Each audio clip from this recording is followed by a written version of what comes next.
시청자 여러분 안녕하십니까? BTV 뉴스입니다. 먼저 이 시각 주요 뉴스입니다.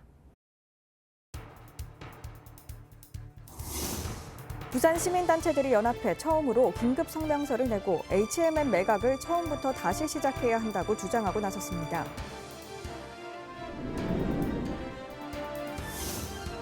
아이의 출생부터 돌봄, 교육까지 책임지는 부산형 통합늘봄 프로젝트 온부산이 온종일 당신처럼 애지중지가 추진됩니다.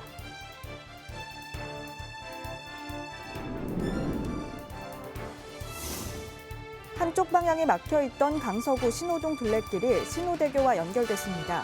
양방향 통행이 가능해 접근이 더욱 쉬워졌습니다.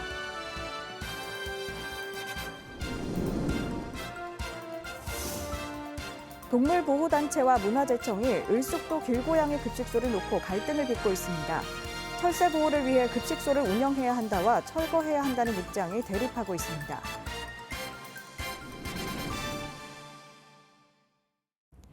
HMM 회원연합노조가 단체 협상 결렬을 사측에 통보하며 사실상 파업 수순에 돌입했습니다. 이에 HMM 매각 이슈와 노조의 파업 여부에 정부가 직접 나서야 한다는 여론이 높아지고 있다는 보도 전해드렸는데요. 보도 이후 부산 시민단체들도 연합해 긴급 성명서를 내고 HMM 매각을 처음부터 다시 시작해야 한다고 주장하고 나섰습니다. 부산항 발전협의회 공동대표를 김윤정 기자가 만났습니다. 당초 계획대로라면 23일 HMM 인수 우선협상 대상자인 할인과 산업은행의 협상이 마무리됐어야 하지만 산업은행이 계약 협상 시한을 2주 연장한 것으로 알려졌습니다. HMM 회원연합노조가 인담협 결렬과 졸속 매각에 항의해 2월 1일부터 부분 파업에 들어가기로 한 가운데 부산 지역 시민단체들이 연합으로 긴급 성명서를 발표했습니다. HMM 매각 절차를 중단해야 한다는 주장입니다. 항만 관련 해양 단체들이 처음으로 HMM 매각을 다시 시작하라 한 성명을 냈습니다. 그래서 이 관계가 지금 국민 경제에 미치는 영향이 대단히 큽니다. 단순하게 하나의 선사보단도. 그래서 앞으로 이제 그동안에 한진해운 파산의 그런 뼈아픈 그런 후회 같은 거. 다시는 제2한진해운 사태 일어나면 안 된다는 게 이번에 이런 성명을 내게 되었습니다. 매각 당사자인 산업은행이 국가 유일의 대형 원양 물류기업인 HMM의 전략적 중요성을 가볍게 다루고 오직 산업은행 자체의 이익에 집착하고 있다는 것입니다. 금융논리 관점에서 매각을 논의할 것이 아니라 해운산업의 전략적 중요성을 고려해야 한다는 지적입니다. 국민 세금과 공제자금들을 세운 것을 갑자기 어느 투자했기 때문에 어느 기업에다가 바로 한다는 것은 대단히 문제가 많다 하는 생각이 듭니다. 충분한 여론을 듣고 그다음에 정부나 또 대통령 또 여러 군데서 충분하게 그걸 다시 만일 제2한진 사태가 온다면 한국 해운은 이제는 힘든 파산됩니다. 국민 경제도 막대한 영향을 미칩니다. 시총 13조 원, 현금성 유보금을 10조 원 이상 가진 거대 기업을 6조 5천억 원 정도에 매각한다는 것은 어불성설이고 더구나 시총 1조 원도 안 되고 자금력도 불분명한 기업에 매각한다는 것은 특히 문제라는 지적입니다. 한진해운 파산을 교훈 삼아 매각 방안의 새 판을 짜야 한다는 것입니다. HMM 관계는 성급하게 민영화시켜서도 안 되고 투자금 회수도 급해서도 안 된다는 생각입니다. 그만 조금 전에 말씀드린 세금, 공적자금이 많이 투입됐는데 이걸 어느 특정 기업체에다가 특혜를 줘버린다?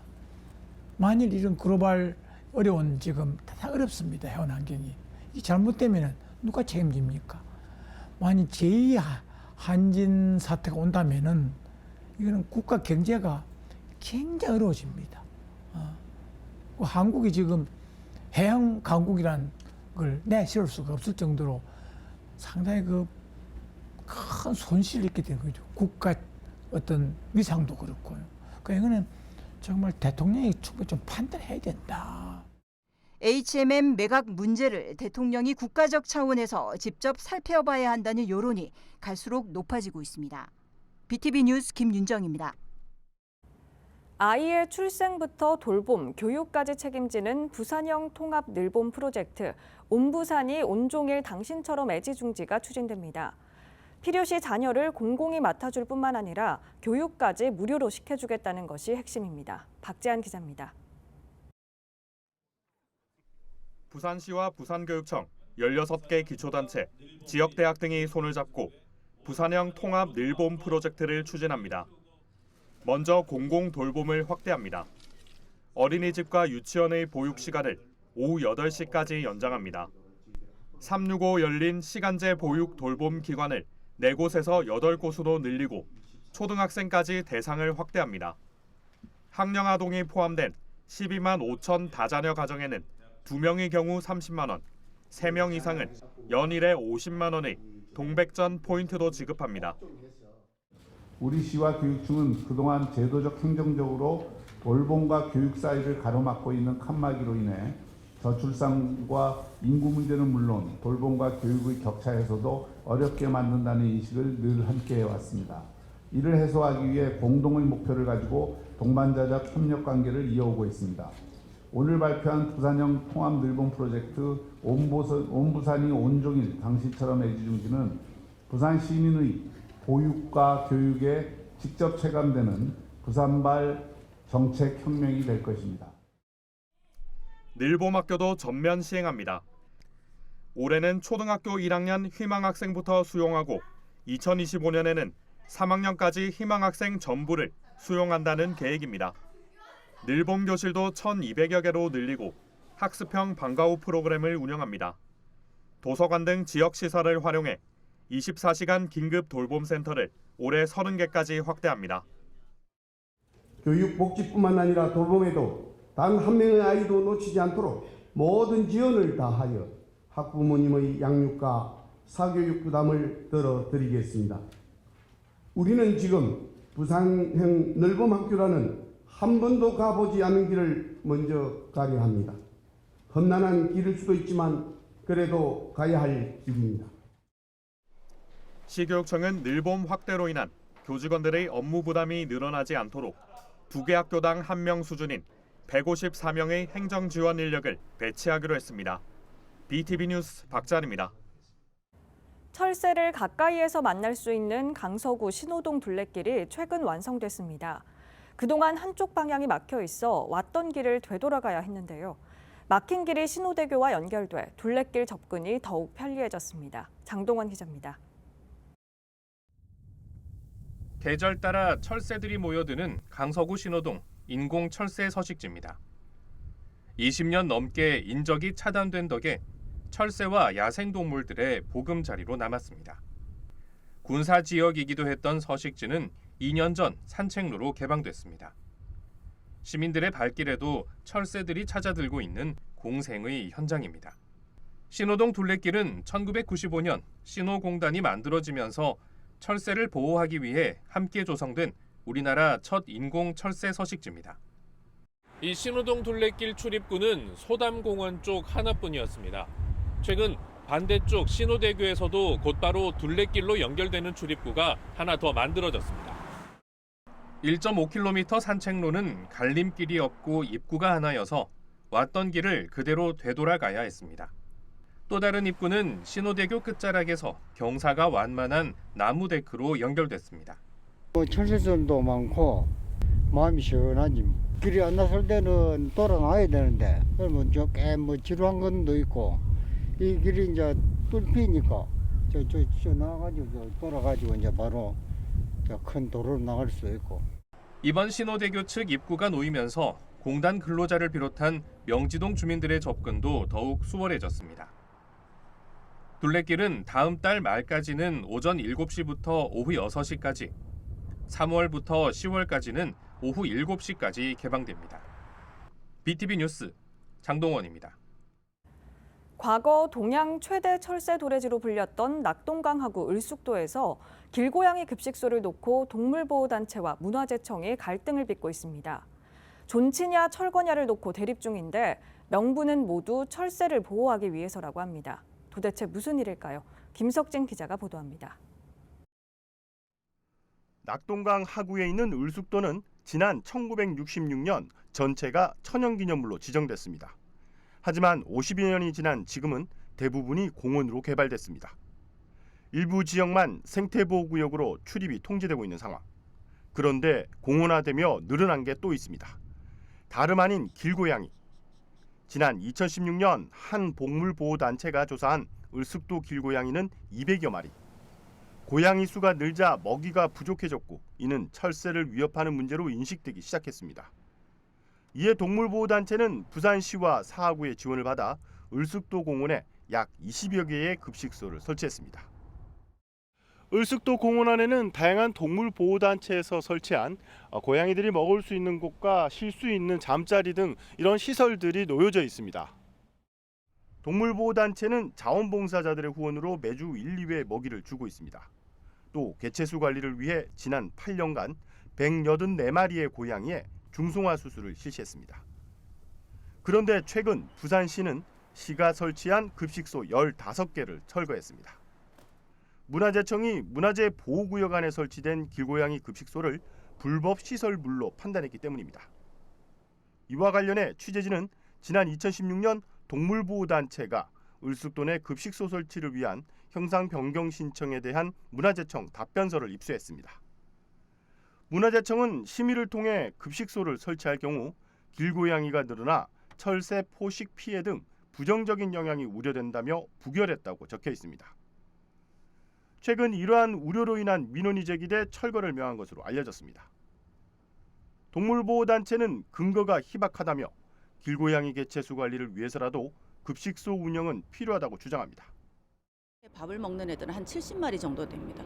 그리고 그 대부분은 이제 중성화가 돼 있고요. 그래서 아기를 이제 새끼를 낳지는 않는데 여기가 을숙도라고는 하지만 사실 다 연결이 돼 있잖아요. 여기가 외딴 섬이 아닙니다. 사람들이 와가지고 버려야만 애들이 오고 이러는 데가 아니에요. 그래서 계속 그 길고양이들이 또 버리기도 사실 유기묘도 있긴 하지만 계속 아이들이 유입이 됩니다. 을숙도에서 32년 동안 철새들에게 먹이를 주며 이를 관찰한 전문가도 급식소 철거에 부정적인 입장을 밝혔습니다. 고양이들에게 가장 이 새들을 위할 수 있는 방법은 고양이를 여기서 몰아내는 게 아니고 고양이들은 따로 살 수 있는 행동 반경을 우리가 만들어 주는 게 오히려 새를 보호하는 길이에요. 괜히 그것도 모르고 그냥 철새 도래지에 고양이가 있다, 고양이 먹이 준다 이렇게 돼서 얘네들을 모두 몰아내게 되면은 결국은 철새한테 해가 돌아간다는 이야기거든요. 동물보호단체는 해법 마련을 위한 공청회를 개최했습니다. 이날 동물보호단체와 관계기관 등은 참석했지만 문화재청은 참석지 않았습니다.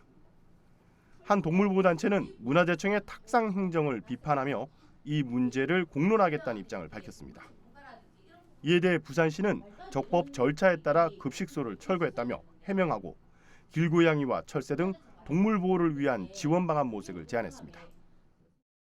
이 자리를 빌어가지고 다시 한번 죄송스럽다 생각하고 그럼에도 불구하고 저희들은 중성화를 통해서 관리하고 모니터링하는 것이 오히려 철새에게도 도움이 되고.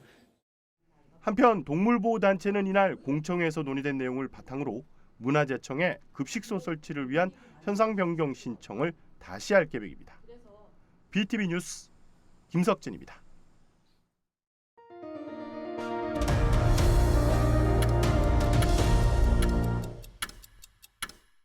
22일 낮 12시 20분쯤 북항 칠부두에 정박 중이던 17,000톤급 화물선에서 기름이 유출되는 사고가 발생했습니다. 해경은 오일 펜스를 설치하고 흡착제를 이용해 방제 작업을 벌였습니다. 해경은 평형수를 배출하다 기름이 유출된 걸로 보고 정확한 원인을 조사하고 있습니다. 재난 발생 시 빠르게 대응을 할 수 있게 사상구가 재난안전상황실 구축을 완료하고 본격 가동에 들어갔습니다. 최근 예측 불가능한 자연재해 증가와 빈번한 사고에 보다 체계적으로 대응할 수 있을 걸로 보입니다. 박철우 기자입니다. 사상구 재난안전상황실입니다. 기존 작은 모니터 4대만 있던 상황실이 화질이 뛰어난 12대의 모니터가 설치된 상황실로 새롭게 바뀌었습니다. 여기에 부산시와 사상구에서 설치한 CCTV만 31대, 사상구 지역에 설치된 방범과 산림 등 CCTV 879대와 합치면 900대 이상의 CCTV 영상을 상황실에서 실시간으로 볼 수 있습니다. 한마디로 재난재해 발생 시 컨트롤 타워 역할을 할 수 있는 곳입니다. 올해부터 이제 여기서 우리가 당직을 24시간 이제 하게 되는 그 체제로 해서 재난 상황을 유지 관리하도록 이제 그렇게 됐다는 말씀을 드립니다. 이 구축된 시스템을 살펴보면 부산시와 기상청, 낙동강 홍수통제소 등 유관기관과 연계한 데이터 자료 수신이 가능합니다. 긴급 사태 발생 시 신속한 상황 판단과 대응이 가능합니다. 범죄에 대해서는 우리 주민이 안전할 수 있도록 하는 기본이고요. 가용 경력을 총동원해서 예방도 하고 대응도 하고 그래서 사상 주민이 안전할 수 있도록 더욱더 노력하도록 하겠습니다. 경찰과 소방도 이번 재난안전 상황실 구축으로 재난재해 발생 시 상황 관리 등 발빠른 대응이 가능할 것으로 기대하고 있습니다. 재난의 경보 시스템이라든가 또 재난 감시 CCTV가 좀 더 많았으면 더 좋지 않았을까.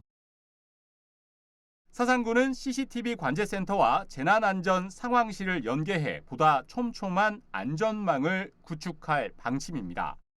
한편 사상구는 지난해 폭우로 60대 여성이 학장천을 걷다 실종돼 구민 안전에 구멍이 뚫리기도 했습니다. BTV 뉴스 박철우입니다. 대저대교가 착공을 눈앞에 두고 있습니다. 진통을 겪었던 환경영향평가가 통과됐기 때문인데요. 환경훼손 논란으로 중단된 지 7년 만입니다. 이르면 오는 6월 첫 삽을 뜰 것으로 보입니다. 장동환 기자입니다. 지난 2010년 예비 타당성 조사를 통과한 식만 사상간 연결도로. 14년 만에 사업이 이뤄집니다. 사상구 삼락동과 강서구 식만동을 연결하는 8.24km 4차선 도로로 이 중 1.9km 대저대교 구간이 수년간 진통을 겪어왔습니다. 2016년 노선이 확정됐지만 철새 도래지를 관통하는 탓에 환경훼손 논란이 불거졌습니다. 2019년 부산시가 제출한 환경영향평가서가 거짓 부실 논란으로 반려됐고 2022년에는 주민 반발 등으로 제출했던 평가서를 부산시가 회수했습니다.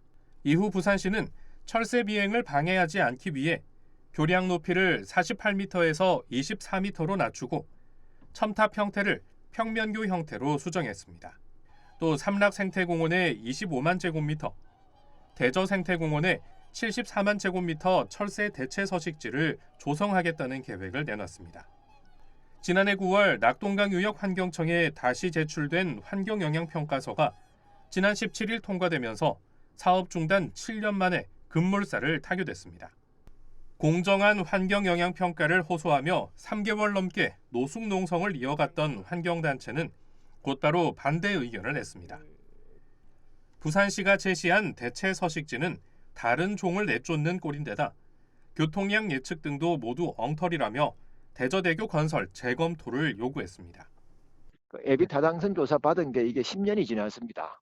교통량 예측이라든지 이게 다 엉터리였다는 게 이미 증명이 되는데 그대로 진행하게 되면은 자연 파괴는 차치하고라도 그 예산마저 낭비하는데 이런 이의신청도 해야 될 거고 그리고 이런 과정 다 통과한다 그러면 최종적으로는 사법부에서라도 진위 여부를 가려달라.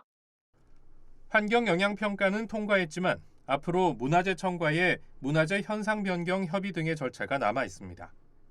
부산시는 모든 절차를 마무리해 이르면 오는 6월 착공에 들어가고 올해 안에 보상 절차도 시작한다는 계획입니다. BTV 뉴스 장동원입니다. 국민의힘 부산시당은 제22대 국회의원 선거를 앞두고 지난 22일 총선 공약개발단을 위촉하고 1차 회의를 진행했습니다. 총선 공약개발단은 전복민 이현승 공동단장과 이주환 총괄부단장 등 각 분야의 전문가들로 구성했습니다. 이날 회의에서는 공약개발단의 방향성에 대한 논의와 함께 글로벌 허브도시 부산, 가덕도 신공항 조기 건설 등 부산 현안에 대해 검토하는 시간을 가졌습니다. 공석 상태였던 부산국제영화제 이사장 후보에 박광수 전 부산영상위원회 초대 운영위원장이자 한국예술종합학교 영상원 교수가 단독 추대됐습니다. 부산국제영화제 임원추천위원회는 박 교수를 만장일치로 신임 이사장 단독 후보로 추대했습니다. 신임 이사장 최종 선출은 2월 1일 정기총회에서 결정됩니다. 부산은 2021년 전국 7대 도시 중 최초로 노인 인구가 20% 이상인 초고령 사회가 됐죠. 고령화 속도도 광역단체 중 가장 빠르다는 조사 결과도 나왔습니다. 노인들이 인구의 주축 세대로 늘어나고 있는 만큼 노인 정책의 중요성 역시 높아지고 있습니다. 보도에 박인배 기자입니다. 지난 2021년 9월 전국 특별광역시 중 처음으로 초고령 사회에 진입한 부산. 여기에 고령화 속도도 빠르다는 통계 결과도 나왔습니다. 한국고용정보원 보고서를 보면 지난 2015년부터 2022년 동안 전국 65세 이상 인구 비율은 연평균 0.677%포인트씩 올랐는데 부산은 0.968%포인트로 전국 17개 시도 중 고령화 속도가 가장 빨랐습니다. 부산시 조사에서는 지난 2022년 50세 이상 장노년 인구가 153만 2천 명, 전체 인구의 절반에 달했습니다. 이런 추세라면 부산의 65세 이상 인구는 2035년에 100만 명이 넘고 2050년에 전체의 43.6%에 달할 것으로 전망됩니다. 노인 인구의 증가로 노인 정책의 중요성 역시 높아지고 있습니다. 부산시는 노인 세대를 사회 구성원의 주축으로 보고 정책 방향을 정했습니다. 중점은 일자리. 2027년까지 노인 인구의 10%까지 일자리를 늘린다는 게 정부 방침인데 부산시는 사회공헌, 자원봉사를 연계한 일자리를 확충한다고 밝혔습니다. 우리 동네 ESG는 친환경 노인 일자리 모델인데 이거를 구군별로 1개소씩 설립할 계획을 가지고 있고요. 그리고 노인과 청년이 함께하는 세대 융합 카페인 이제 동백 베이커리라든지 그리고 탄소 중립 관련해서 시니어 전문가를 양성할 수 있는 해서 이렇게 파견하는 탄소 중립 ESG 현장 교육, 새로운 일자리 모델을 계속해서 창출해 나갈 계획입니다. 무엇보다 노인을 단순 돌봄의 대상이 아닌 사회에 적극적으로 참여하는 주체자로 지원한다는 게 핵심입니다. 전문가들은 지역사회의 역할을 강조합니다. 부산은 15분 도시 생활권을 전략적으로 추진 중인 만큼 노인이 생활하는 각 지역에 맞게 정책의 다양화를 이끌어야 한다고 조언합니다. 젊은 사람들이 노인을 돌볼 수 있는 또 젊은이와 노인이 같이 일을 할 수 있는 지역 공동체, 그다음 노인이 아이를 돌볼 수 있는 지역 공동체 이런 모형을 만들 수 있는 그런 정책적인 패러다임을 좀 바꾸는 것이 바람직하다고 생각합니다. 저출생 시대 속에 지속적으로 증가하는 노인 인구. 사회적 선순환 구조를 만들어 나갈 기반 마련이 중요한 시점입니다. HCN 뉴스 박인배입니다.